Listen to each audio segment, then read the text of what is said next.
Tasty ট্রিটের খাবার খেয়ে আমি আর রিফাত যে এত হতাশ হব, এত বাজে এক্সপিরিয়েন্স আমাদের সাথে হবে আমরা চিন্তাও করতে পারি না। আসসালামু আলাইকুম সবার, কি অবস্থা? আমি চিনা তারা ফারিহা, আমার পেজের নাম হচ্ছে রিফাত। টেস্টি ট্রিটের কাহিনী পরে বলতেছি। এটা হচ্ছে মাধবপুর বাজার, আর মাধবপুর বাজারটা অনেক বড় ছিল। প্রথমে আমরা শুটকি বাজারে চলে যাই, এখানে হরেক রকমের শুটকি ছিল, আর সিলেটের সবচেয়ে ফেমাস শুটকি মনে হয় শীতল। এখানে সবচেয়ে বেশি শীতলের ভ্যারাইটিস ছিল। বাজারে হাঁটতে হাঁটতে আমার অনেক বেশি ক্ষুধা লেগে যায়, পরে বলে যে রিফাত চলো টেস্টি ট্রিটে যাবো, আমরা কিছু খাবো। আর টেস্টি ট্রিটে যখন আমি মিল্ক কেকটা দেখছি আমি একটুও মিস করতে চাই না, কারণ এই মিল্ক কেকটার আমি অনেক অনেক রিভিউ দেখছি। পরে আমি আর রিফাত যখন ট্রাই করি, ও মাই গড এত মজা ছিল। রিফাত তো সচরাচর বাইরের খাবার একদমই পছন্দ করে না, কিন্তু এই কেকটা খেয়ে বলে ফারি এই কেকটা তো আসলেই অনেক মজা। টেস্টি ট্রিটের খাবার সবসময় ভালো হয়, কিন্তু আমাদের নোয়াখালীর মাইজদি বাজারে যে টেস্টি ট্রিটটা ছিল ওইটার খাবার আমার থেকে মোটামুটি ভালো লাগছে, কিন্তু সিলেট হবিগঞ্জের এইখানে টেস্টি ট্রিটের খাবারগুলো সত্যি অসাধারণ ছিল। তারপর আমি বলি যে চিকেন শর্মা খাবো, আর ভাই রে ভাই এই চিকেন শর্মাটা এত মজা, আমার লাইফের বেস্ট চিকেন শর্মা আমি এখানে খাইছি।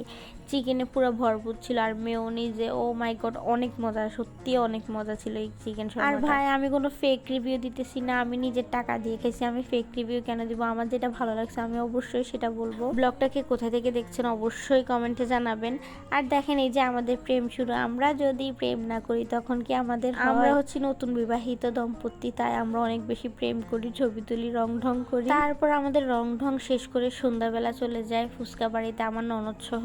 মাধবপুরের এই ফুচকা বাড়িতে কে কে গেছেন অবশ্যই কমেন্টে জানাবেন। এখানের ফুচকা চটপটি একদম আহামরি ভালো না, আবার আহামরি খারাপও না। ফুচকা বাড়ির ওইখানে দেখলাম অনেকগুলো রেস্টুরেন্ট আছে, ওই রেস্টুরেন্টগুলোতে তেমন একটা মানুষজন দেখি নাই। হ্যাঁ, এখানে একটা ভালো দিক হচ্ছে তুলনামূলক দাম কম আছে, কিন্তু খাবার কোয়ালিটি কেমন আমি সেটা জানি না। আমি তো শুধু ফুচকা চটপটি ট্রাই করছি, এখানে অনেক রকমের খাবার পাওয়া যায়। এখানে আমি আর রিফাত ডিসাইড করতেছিলাম যে আমরা কি ফুচকা নিব।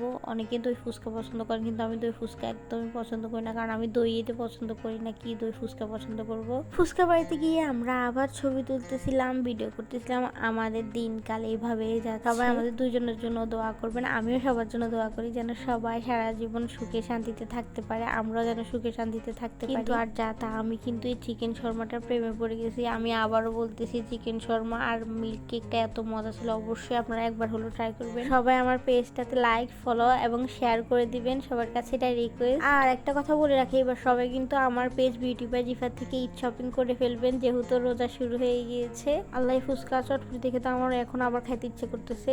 মাইজদি ফুচকা বিলাসের চটপটি এত মজা হয়, আর ফুচকাও এত ভালো হয়, এটা কিন্তু বেস্ট হয় এক কথা। আচ্ছা যাই হোক, সবাই ভালো থাকবেন, সাবধানে থাকবেন, আল্লাহ হাফেজ।